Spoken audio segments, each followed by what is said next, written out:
My name is May Lebron, and I'm here with the Houston Asian American Archive interviewing Jenna Maravilla. Hello, good morning. Hello. So I guess we'll start off with where and when were you born, and what is your earliest memory? Oh, that's interesting. Okay, so I was born June 25th, 1992, in Manila, Philippines. I was the first of my cousins to be born in a hospital, actually. I think the only in my mom's side of the family. And the rest were born like at home with my grandmother. My earliest memory is actually the very first apartment my family had lived in, which was in the city. And I distinctly remember it being dark and wooden. And I was still like a baby. Like, I don't even know how old I was in this memory. But when I have described that apartment to my parents, they were really confused why I remember it. And I would think that's my earliest memory. They said that that apartment was haunted, so maybe that's why I remember it because what had happened would be like I would have random fevers, and they wouldn't know why. And the minute they stepped out, it like would disappear. Like I wouldn't have the fever anymore, and then like there would be moments where things would be moved like a fan or like yeah and it would be like in my room and stuff, and like it's customary to have nannies, and like my nanny was like, no, we gotta get out of here. So my family did eventually leave that place, but that might be why my little like infant brain remembers that place. Not to be scary, the first question, but So you said you have cousins, but do you have any siblings that you grew up with? yeah, I have a little brother. Well, I guess he's not so little anymore because he's 5 years younger than me. So that makes him 22, I think. And yeah, like he was the first one in our family to say, I love you. Oh, Because like in Asian culture, it's not really like a thing, like it's all acts of service or things like that, which I accepted, and I understood. And then when my brother came along, I don't know, I think it was preschool or something when he started saying that and wanting us to say it back. And so that already shows you the kind of like tenderness he had already growing up, and then carries it today. um, he is a huge personality, so sometimes I do, um, I guess, feel pushed to pursue my own passion because he did, and he never like faltered in that. It's to the point where he actually went viral and got onto Ellen. So I do want him to get an interview as well for the archives. that's super cool. Yeah. What's your brother's name, by the way? His name is Jev Maravilla, Jevh. And what was he on Ellen for? He was the one who, if you remember a while back, like I think 2018, he Mhm. put a poster up in McDonald's with his friend. And it was like, so all the posters in McDonald's they noticed didn't have any Asians on them. So they created their own poster, and it looked exactly like the ones in the McDonald's, like the corporate stock photos. And they had it in there for 2 months and no one took it down. He tweeted about it, and he has like a behind the prank video and everything. And yeah, That's uh, that's really cool. yeah. Um, so what was your childhood like? Like, did you go to a preschool or school? Yeah, like so I came to America when I was 2, Mhm. and my parents enrolled me in pre-K when I was about 3 or 4. I don't remember honestly, but it was like an early learning center, and we lived in a small border town called Eagle Pass here in Texas. and like the most of the demographic in Eagle Pass was Spanish, like they're Mexican. And so our last names fit in, and I don't like look super Asian or anything. So they just accepted me as their own, but I still spoke some of the dialect. So actually in preschool and kindergarten, well, preschool only, I they kept not understanding when I needed to go to the bathroom. Oh no. Yeah, because I kept using my native tongue, which is Tagalog. And my dad would have to come like maybe twice a week to bring me extra clothes and stuff because like I would, wet myself or something because they just didn't understand language wise what was going on. We visit the place sometimes because we still have family friends there. And it was interesting growing up in that area because it was such a secluded spot. The closest town was like maybe 3 hours away, and that was San Antonio. So, like, we were just there. And the reason we were there was that my mom's a nurse. So, she was hired by the hospital there. And the family I grew up with, which were like family friends, are other Filipina nurses who were taken in there, and they all met their husbands who are also nurses, like in that area. And it was a very strong community bond.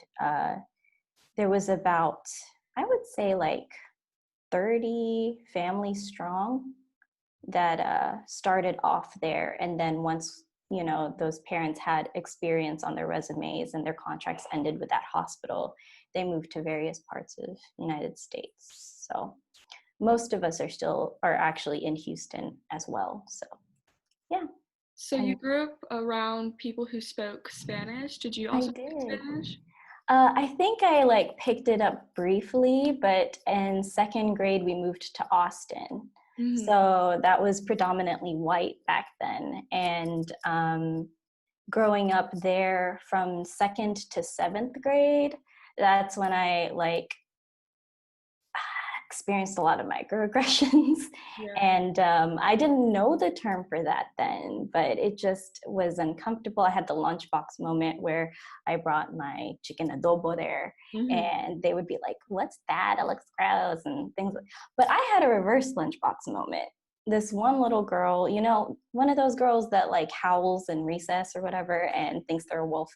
Anyway, they they came up to me and like was like, I don't ever eat food that has bones in it. And I'm like, and then one day they brought like fish sticks and like they had me try it, and it did not feel good in my soul to eat a fish stick.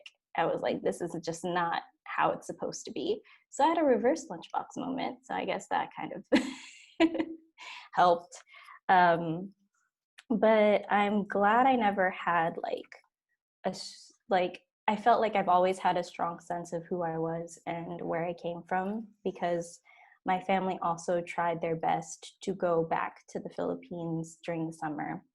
And it was interesting to, try to reconcile two different identities in one lifestyle. So as the oldest, I tried my best to, do good in school and like, pretty much gain their approval in that way. Um, Whereas I don't think they pressured my brother that much, mostly because he is hard-headed as well. Um, but I kind of just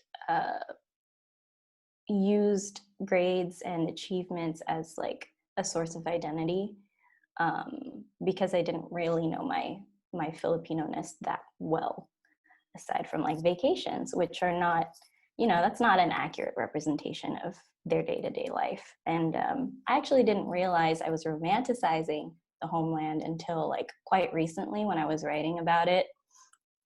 And when I spent a Christmas there, and I was trying to get back into creative writing, and I couldn't tap into that because I was trying too hard to romanticize something that I don't really know about, if that makes sense. So it was interesting. So from seventh grade to all through high school, I was here in Houston. I was in Pearland actually, and I graduated from Dawson High School, and I was the one of the first class, like, bleh, I was a student of the first class that graduated there. So we didn't have like upperclassmen, and that made us like really create the culture there. And with that, that's where I made friends with like more Asian people, but they were mostly East Asian.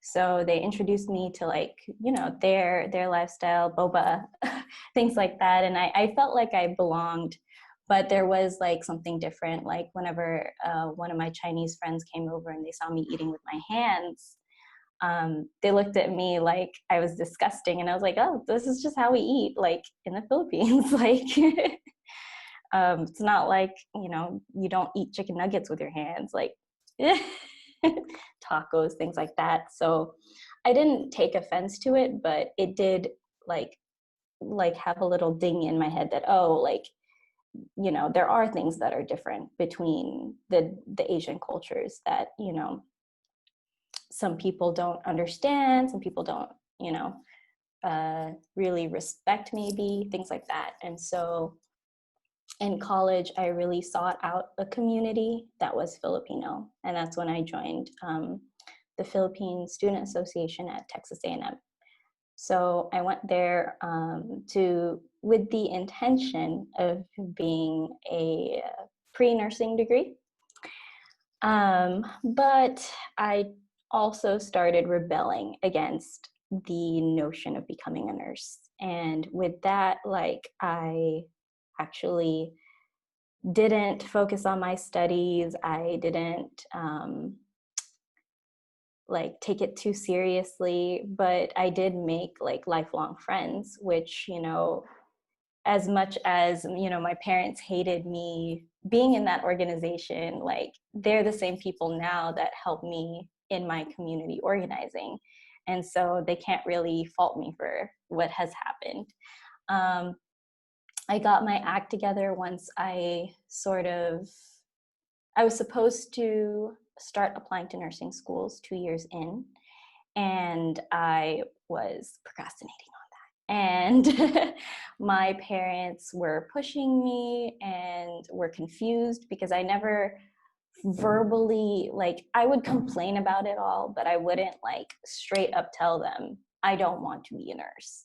So I had to, you know, woman up and actually take accountability for my own actions and for the money that I kind of wasted, even though I was on like partial scholarship because I had a good academic standing in high school, that like I just needed to go for a nursing program. And my parents they don't understand how college in America works. So even applying for college and all of that was just on my own, and I just copied what my friends did. And they were also first gen or 1.5 gen students. So we kind of all just were doing what everyone else was doing. And I now like realize that maybe I should have done community college first, things like that. But anyway, that's all to say that like I procrastinated so much that a semester had passed by, and nursing school for like bachelor programs that go straight through to bachelor is usually yearly. So they don't do per semester like drop-ins. And so I had to do community college actually. So I took a step from other people's eyes backwards into Alvin Community College. And so that was like winter of I actually don't remember, 2012, I guess, 2013, that area. And I poured my blood, sweat, and tears into it. I still failed one semester, and that was a huge hit to my ego. So I went forward with renewed vigor. I graduated, but I had a lot of anger in me, mostly because I still didn't have that talk with my parents. It was to the point where I handed my diploma back to my mom saying that this was hers and not mine. And so, like, that was the most hurtful thing I've ever done to my mom, and I regret it so much. But I guess it just was a symptom of what I had been feeling and the pressure that I had on me. Like, it almost felt like I needed to become exactly what my mom was or better. And she was raising a kid and had a second kid, and her husband was still looking for jobs because my dad was a dentist in the Philippines, and he came here to America and was intimidated by the dental exam being in an all English.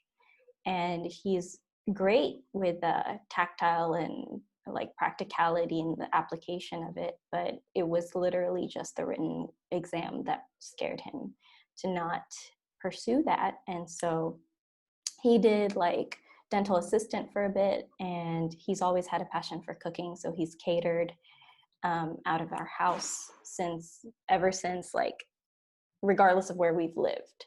He's sought the community out, the Filipino community out, and asked if they needed, party trays and stuff like that. So now, like, he's had a restaurant for since 2003, 2006, 2006, yeah. So like it's just been a lot and a really wild ride for like all of us as we went through this. So I finished my associate's degree and I went straight into uh, ICU nursing. And ICU is intensive care unit. And I was a nurse for about a year and a half. And I was finally getting a hang of it. Like, they never hired new grads, but with me, it was like it was in between their beta testing for a program where they did hire new grads and trained them in a classroom before putting them on the floor, and then applying it. So like the beta test and then actually having one, and I was hired here. So they had to train me on the floor for like about 6 months, and that learning curve was steep.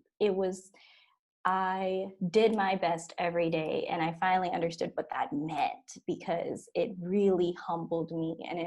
And now I know that doing your best every day doesn't look the same every day. And that was like the biggest breakthrough I've had. And because it humbled me, it made me need my mom again. Like, as much as I hurt her, like, she was there and willing to share the same stories that I've never heard before, because like I guess she wanted to shelter us from how hard it was for her as an immigrant to be a nurse in the same demanding position that I was in. So she was a critical care nurse for a while, like while we were in Austin. And when it was predominantly white and we're in Austin, she had a lot of microaggressions happen to her in the workplace, whereas like she was given a team leader position, and the nurses would undermine her or would like make fun of her accent or wouldn't know what she's saying, even though she's a brilliant nurse. And it just really humbled me because I'm in this same workplace that she was in, and I'm excelling because I am more American than her. So that was a beautiful thing that like my mother and I repaired our relationship with. But I just wasn't feeling fulfilled. I was being drained every day. And even though I was good at it, and I was actually complimented on it by a lot of my coworkers and stuff, it just wasn't for me. And it was as if I kept trying to have the same drive as a mother of two. And like, I don't have to have responsibility over other people. It's just over me. So when Harvey hit, our hospital got flooded, and It was called East Houston Regional Medical Center. And the coworkers I had there were phenomenal. They were, very dedicated women, and we were night shift nurses. And we were displaced. I mean, like, for a bit, they had no idea what to do with us, and then they just had us apply to any of the sister hospitals that they have. And so our team was split, and it was interesting because the first night that I worked at a different hospital, like, it had very different filing, like, system, and there was no orientation for that. And these nurses, I looked around me, like, some of them were from my team. Like, I applied to that area because I knew that they would be there. And I looked at them and I knew that they had families. They, were married, things like that. And so I was living at home with my parents still, saving money. And I already paid off my student loans by then. And I just thought to myself, I don't have to suffer through this. Like it felt like I was back to day one of being a nurse. And I did not want to do that again, at least not while I don't have to. And so I quit that day. They used the rest of my what it's called PT, right? They used the rest of my sick leave to fill in the 2 weeks I had left. And I just said bye to everyone.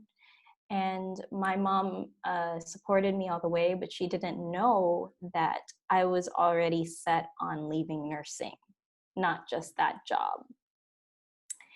And with that, Christy Poizo, who has also been interviewed by y'all, she reached out to me knowing that I've always liked to write. In high school, I don't know why I went into physics. I hate math, but I was in physics. I dropped out. It was an elective. I was like, why did I elect myself into physics? And I went into newspaper. And my other elective was lit journal. And that didn't click to me that this is what I should have done in college, because I was so focused on what my parents wanted for me. And anyway, since so throughout me working as a nurse, I also finished my bachelor's degree with summa cum laude, and it was all online. And my coworkers were just like, how do you work and be in school? And they knew I was doing community work as well. And that was the launch of, it was midway in my nursing career. We launched UniPro, which is Filipino American Unity for Progress. And it's a 501c3 nonprofit that here in our Texas chapter, there's multiple chapters in the nation, we focus on working with FSAs, Filipino Student Associations, and, talk identity politics, civic engagement, and educate them on pretty much Phil-Am history, because there is no source of that except for self-studying, to learn of these things that we do as a community and as a people here in America. Anyway, so that's how I met Christy. And she reached out to me asking if I could help her with the book Filipinos in Houston. And so that was my foray back into writing. And it was a good step toward my ultimate goal, which is to creatively write and have it be sustainable for the lifestyle that I want. So it was a good fusion of the community work that I had been doing and the writing that I want to get into. And it's been a beautiful journey. Who's your favorite writer? My favorite writer is Haruki Murakami. He is a Japanese writer who his books are translated into English, and they're part of this genre that I've never heard of. It's called fantastical realism, and it's beautiful. It's pretty much kind of like how Alice in Wonderland is, where it's like a regular person in a regular life gets pushed into something that's a little out of the ordinary. I guess Alice in Wonderland is very out of the ordinary, but for fantastical realism, they keep realism. So you talked about being a nurse, Mm-hmm. and I was just wondering what you thought of like the current COVID-19 situation and like that. Oh my gosh. So as a nurse, and especially since like I worked with a lot of immigrant nurses as well, like I could see how a lot of those nurses are only, it's their passion, but it's also their means of surviving. And so they don't see the system in a bigger sense, in a big picture way. They just see themselves working day in and day out and needing to and having to, and what they do as a small part of societal help, right? But when I was working as a nurse, I saw all of how like privatized and monetized everything is, and it's just so, I think it's gotten to the point where numbers mean more than people, and that's, it's coming to a head with this crisis, and it's so obvious. And so I just, you know the heroism that comes in everyday acts is so apparent in healthcare, and yet there's little to no reward. With the current crisis, I feel like, honestly, it could have been prevented.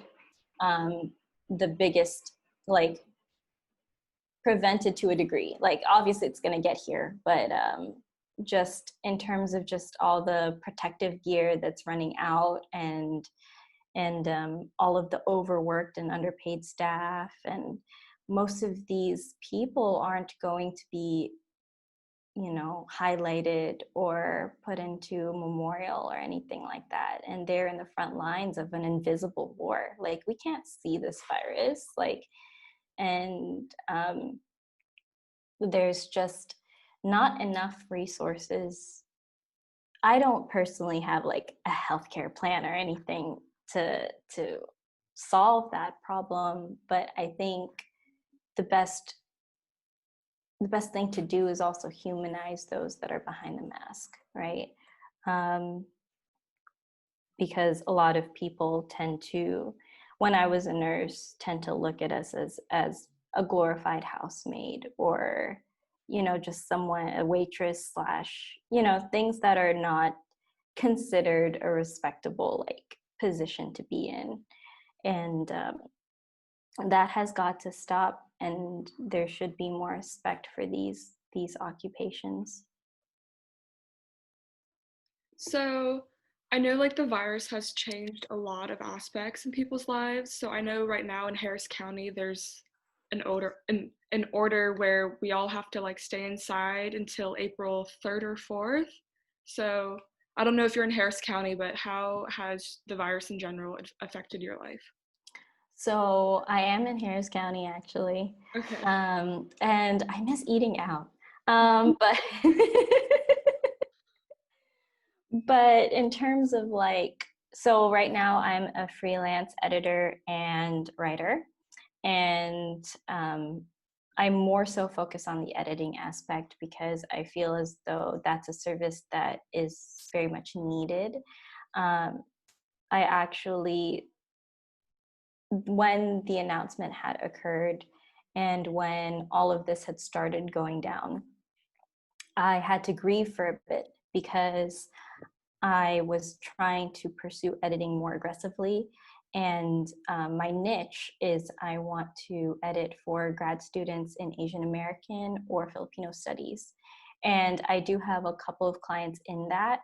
But like a lot of other grad students, like they might have had jobs that were, you know, in the service industry on the side, or they worked for their school and now their school is shut down for a bit, or so their income has been cut pretty much, and they've been displaced. So, and then in April, there were conferences, academic conferences that I was about to go to, and obviously they're not going to happen.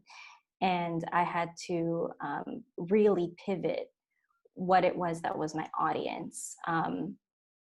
But a couple of grad students still reached out to me because some of them are full-time parents, full-time workers, and they don't have time to edit their final project, their final essay, their final research paper, things like that. So I'm thankful that I do have a service-based occupation, because it also means that, you know, what I used to think, which was, oh my gosh, I'm taking away this money from people who, like, they don't know what's going to happen tomorrow, is now like, okay, I'm giving them like X amount of hours off of this computer screen because I'm the one doing it. So I had to pivot my way of thinking with that as well. So, what's your favorite thing about writing? My favorite thing about writing is the fact that we only have, what, 28 letters now? How many is it? I don't feel stupid right 20 now. something. Yeah, in the alphabet, and you can rearrange it to like X amount of words. Like, that's so crazy to me, that like these building blocks really do create worlds. And the best example growing up was Harry Potter, of course. Mm-hmm. But yeah. So, speaking of Harry Potter, like, do you enjoy certain books, movies, magazines, or do you have any hobbies or anything like that? So I'm a big movie buff, and I just, I look at it as a way of like the script, because I am a writer and I know that my weakness is dialogue, and scripts are all dialogue. So it like boggles my mind how people like can just write like that and in that mindset. And that kind of is the reason why I watch so many movies and TV shows. Um, I It's weird because I have like a big genre, like big expansive genres that I do dive into. But one of the things that I guess people are most surprised about is I like murder shows. Like and it's to the point where, like, you know, I would be cleaning and it's in the background. I think it's also that like those FBI and those shows, not necessarily, huh? Criminal Minds? Well, no, actually. So it's interesting because it's not like the dramatized ones. It's like the Okay. actual like documentary Oh, okay, ones. the document. Okay. Yeah. And like I think it's because it's partly monotonous. So like I can do something and still have it on, but then my boyfriend would come in and be like, "What are you watching?" Like someone's mutilated on the screen, and I'm like sweeping. I'm like, "What?" So, how did you and your boyfriend meet? Oh, that is a fun story. I don't know if I want this in the archives. But no, I'll put a little bit of context. I was single for 7 years because I was really focused on finishing my nursing degree finally. It took 5 years, all in all. And it wasn't, I guess that's not too big of a gap, but it felt like it because all my friends graduated their degrees before me. Um, and so I was single for 7 years, and I just thought like, okay, so now I'm finally diving into community work, and hopefully I meet someone with the same like-mindedness in this stuff. And I was just fooling myself. I just, because like what had actually happened was like, uh, we met in a club, and he's complete opposite of me, but we have the same morals and values. And so like it works that way. And because he's not community oriented, it's like I get a break from having to talk about it nonstop. I used to live with 2 roommates who are also in community work. And so like our casual conversation randomly becomes a meeting. Like, and that gets tiring. And so it's taken a while for me to get used to, because I thought like, oh gosh, we don't have like anything in common. But yeah, we're good. So what does he do? He is a sports massage therapist. Oh, that's so cool. Yeah.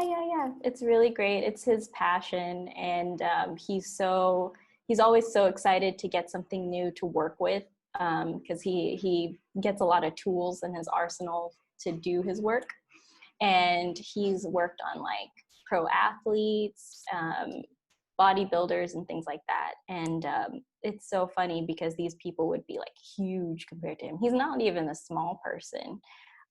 But they would be like 7 feet tall and barely fit on his massage table, and they'd have to like scoot around and everything. Yeah, I'm like, oh my gosh. He's like, you're the size of this guy's thigh, and I'm like, ugh. So you mentioned like morals and values. So Yeah. how would you say that the morals and values you grew up with have changed? Like, have you brought those same values like into your own life, or have they changed? Or This is a great question because, like, I was trying to rebel against my parents, and then sometimes I realize I am them. Like, aren't we all? right? Like, I see myself, when I grew up and I was so mad at them for just taking forever to say goodbye Hmm. at like parties and get togethers. And I do the same thing with my friends. We're in the parking lot for another hour. And I'm like, oh gosh. But anyway, so I think growing up, I really, really appreciated family. Family was a big, big thing, not even in the term, like, as I had been saying, they would be family friends, but I would be raised with them, and they would pretty much be my aunts and uncles. And I think finding that family in the diaspora is huge. And I went into college hoping for that, and found that in there, as well as in the community work that I do. Like, I could see these people in my lives for a really long my lives my life for a really long time. And that's one of the things. Kapwa is a Filipino value, and it means I see myself in you. So it's more than empathy. It's just, it's something that makes everyone feel inclusive. And I think my parents have always had that, but they didn't realize that that's what it's called, or they didn't, put a word to it. But it's whenever they seek others that are, in need, and will help them in any way that they can. We've housed families in Austin and here in Houston too, who just came to America and needed a help, like setting their lives up. And I think that that's really shown me too what I'm supposed to do, and really, like, even subconsciously, because I've never talked about that, um, push me toward a community building like lifestyle that I have now. Um, and I like to expand Kapwa, because like my parents see it in terms of one Filipino to another.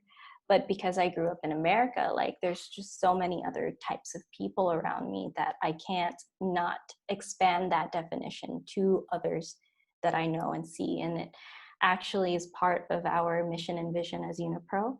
And it's become my personal mission as well, to extend Kapwa and to be, radically vulnerable and things like that. So that's a couple of them. Another one is hard work. Like, I know that my boyfriend works hard, and so and I know that I have the capability of working hard. I phrase it that way because it doesn't feel like I work as hard as I did as a nurse.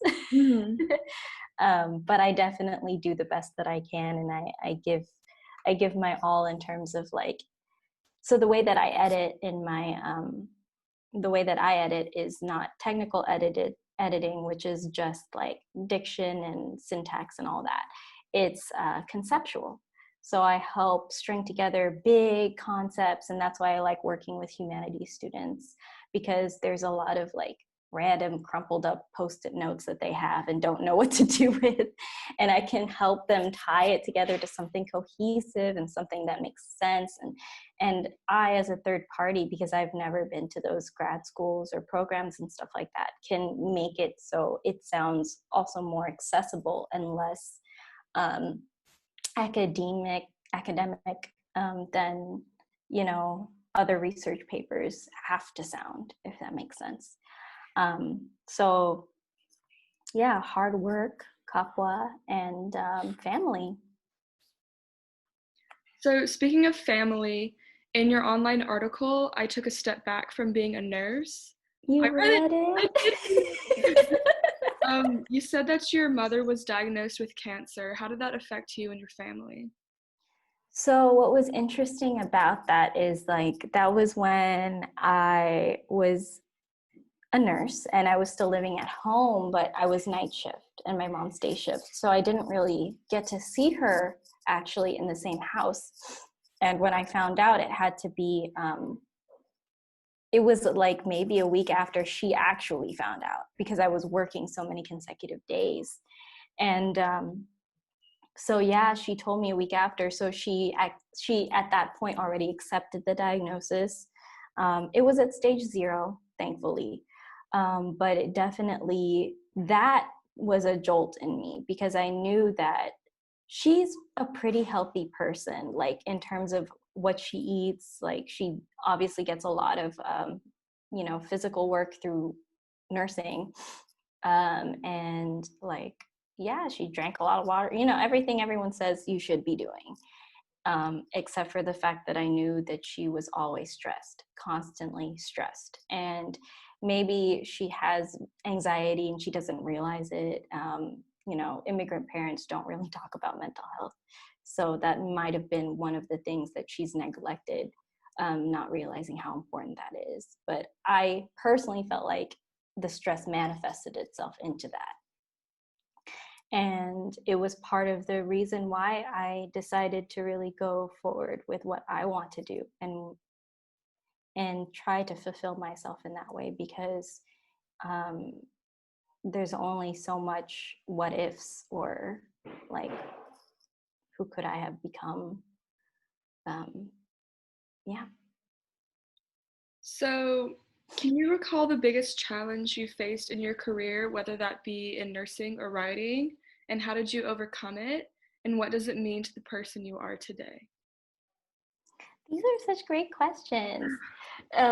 So with nursing, my biggest challenge was honestly trying to let go of proving myself to my parents and proving myself to myself. um, and I was getting to that point, and I was also, I could feel myself also become complacent, like, oh, I finally have a rhythm, I can do what I want on the side and still, you know, pursue nursing. But I also got more closer to my faith, and I saw the hurricane as a sign for me to just really, like, you know, let go of all what I thought my life would be. And so every day since then has been something that I've never planned, and I don't even have a plan the next couple of years. It's crazy, because I used to, that used to be my life, was like, okay, so by this time I'm going to be a nurse, by this time I'm going to do this, by, and it just, you know, life doesn't happen that way, and it's wild. Like, people say that, and I hate that I say that now, but like, it's now it's a tangible thing to say, so it's really, really weird. With writing, for me, the biggest challenge is finding my muse again. I knew in high school, I realized this and looking back at what I've written, my characters are mostly white. And it's interesting because now, with all the community work I do and all the things that I've learned, I, of course, want to have representation in what I've written and what I write. And at the same time, I don't want to make it so that it's like forced. It feels forced, like I have to outright say that they're Filipino versus like, you know, little subtle hints that they are, and like there's no other way around it. Because you know, like when they write white characters, you don't have to say alabaster skin or shit like that. Like, but it was really trying to find that muse again. And with that, I was pursuing some writing workshops that have now been canceled. But at least I can use the tools of the workshops that I did go to and really tap back into that. And I could feel myself get better and better, little by little. So the little steps that I've taken are like the book. So Filipinos in Houston really helped in terms of like just writing that's, you know, citation, whatever. And then, so it wasn't far from my APA that I'm used to. And then I started doing those articles for myself, and those are based on reality. So that helped me just write and get everything out there in my own like self. And then poetry has recently become something that I use as a medium, because it's still based in real life, but it's also a lot more creative, and it's free flowing, and it doesn't have to be long. And eventually I do want to write like fictional books. So how would you choose to identify yourself, or do you even identify yourself? Would you say that you're American, Asian American, Filipino, Filipino American, and why does it matter to you, or why doesn't it matter to you? So I consider myself Filipino American. I know that there are definitely groups out there that prefer Philippine X, like kind of like Latinx. But you know, I'm just used to saying I'm Filipino, even if it's gendered. It's just, yeah, it's just how it is. And I say Filipino American because I know that I was born there, and I do have roots there, and I have visited. And you know, like, especially now that there are very divisive political views, that I feel like I need to stand firm in my identity as a Filipino, but then also regard myself as American, because yeah, I came here when I was 2, and that's not, you know, long enough to form an ego, let alone like an id. So it was or super ego. But yeah, um, so I am very American in what I consume and where I move in space, and I need to also realize the privilege in that. What does it mean to you to be Filipino American? Oh man, it's like it's a constant push and pull of morals and values and how to carry out a lifestyle, and learning that, you know, there's no one way to be that. It's whoever I want to be. It's just holding those two sorts of worldviews accountable, like, because realizing the privilege that I'm American, but also realizing, you know, how they've exploited the Philippines, like, and learning about that holistically and trying my best to, I guess, galvanize other people into, I guess, I don't know, going through an awakening as well. Who would you say has been the biggest influence on your life? Ooh, I mean, like, The easy answer is my mom. My mom has been my biggest influence because growing up, we've always been compared to each other, that like I'm just like her and things like that. And I still take a lot of pride in that, because my mother she's a firecracker in her own right, and she has gone through so much and still loves so much and still cares so much. And I think that that's so phenomenal. But very close second place is Christy, actually, because she believed in us as a team in Unipro. She is president of Filipino American National Historical Society when we met. Now she stepped down from the role, but anyway, and she really supported us when we were trying to get to know the rest of the Houston Phil-Am community, and see where our niche was in this whole big picture. And she's done so much to bring me and some people in our team to different conferences and open our eyes to things that we haven't learned throughout our schooling. And without her and her belief in us, I don't think I would have ardently pursued writing.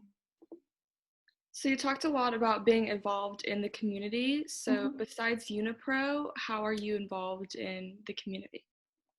So I'm also in FONS, Filipino American National Historical Society. So what happens is I try to feed what I've learned from FONS into how we teach the Filipino Student Association. I'm also part of the Philippine X Artists in Houston, Artists of Houston. And like with that, it's really to show that we have creative people who, you know, despite it being a stigma, that they don't pursue, you know, something in healthcare, something in engineering, that they're doing the thing, and it's important too. Especially now, since everyone's like inside, what is everyone doing? They're reading books, they're watching movies. Like, that's art.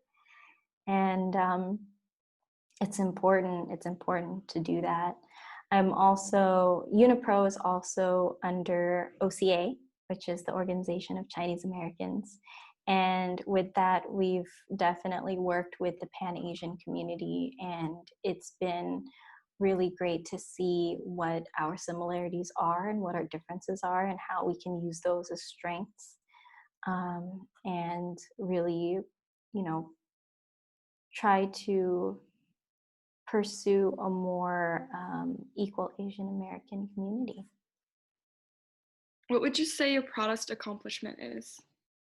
Ooh, I actually haven't thought of that. I think my proudest accomplishment is actually something that I do in Unipro, which I have for the past 2 years programmed their mentorship. And so the first year was a beta test, and we only had about 4 students, but it it grew to 8 last summer, and I was able to synthesize a lesson plan that went for like once a week for about 3 months in the summer, 2 months in the summer, and using the resources that I've gotten by being in the community and, you know, hosting workshops and all that.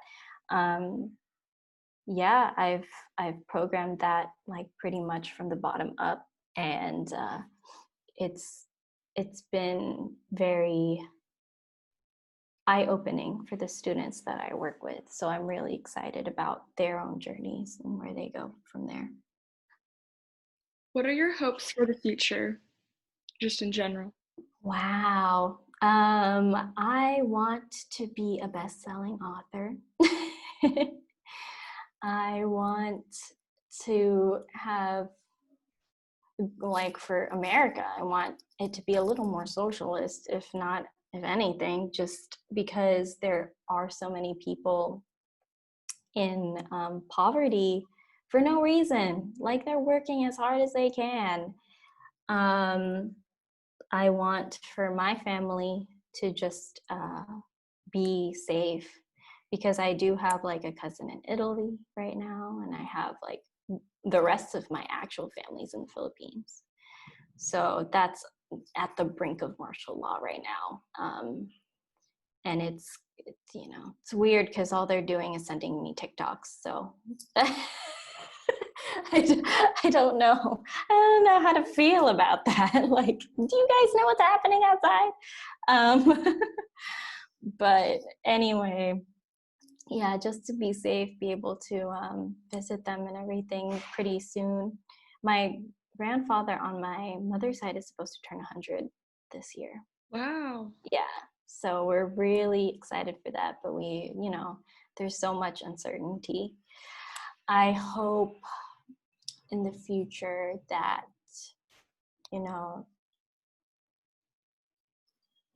I guess more people can understand their intersection privileges, because it's, whenever it's a Filipino American guy, they don't realize that also being a male is privilege, right? So it's like things like that where they need to get a little shaken up so that way they understand how to help someone else that's doing like worse or needs help. I don't know, that's like, as I said, I don't really think of the future so much. Speaking of the future again, what legacy would you want to pass on to future generations? So even with like me editing and me writing and even the book that's already been out, I want the legacy to be that our stories are heard by us and told, and we've been here, we are here, and we'll do great things. How do you envision the future of Asian Americans and young people in our community, especially with the contribution of yours and many others? Oh man, like I imagine that they'll be, inspired, because it's a lot more accessible to find what we've done now than what we had been doing in the past. And I hope that Asian American kids don't have to dig so far to find themselves in history.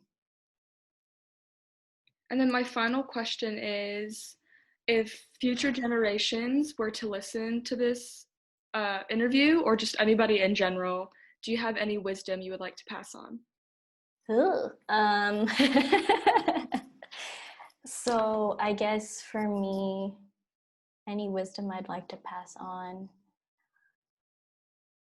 just don't be afraid to be yourself.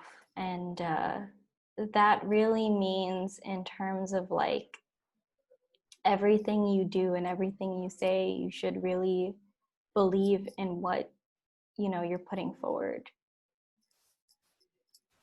So that was my final question. Do you have anything else that you would like to add, or?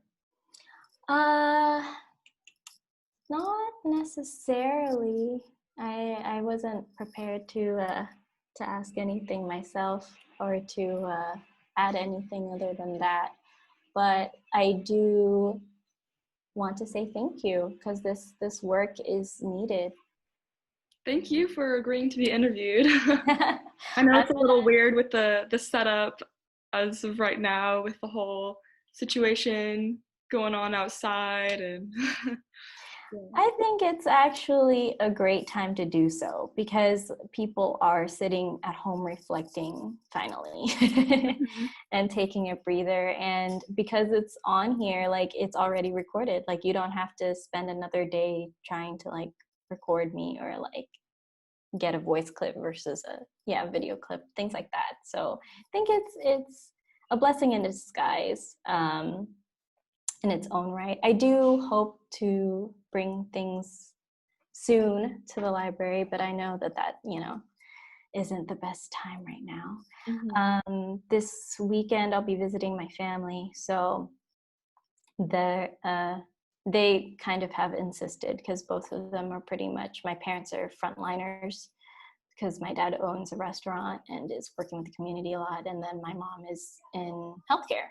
So they're just like, if we have it, we have it. You just come over because we miss you and things like that. So I'll be telling them more about this process soon so they can also get interviewed and also, you know, have their stories on here. Mm-hmm. All right. Well, thank you so much for your time Thank today. you. Have a good one. You too. Bye. Bye.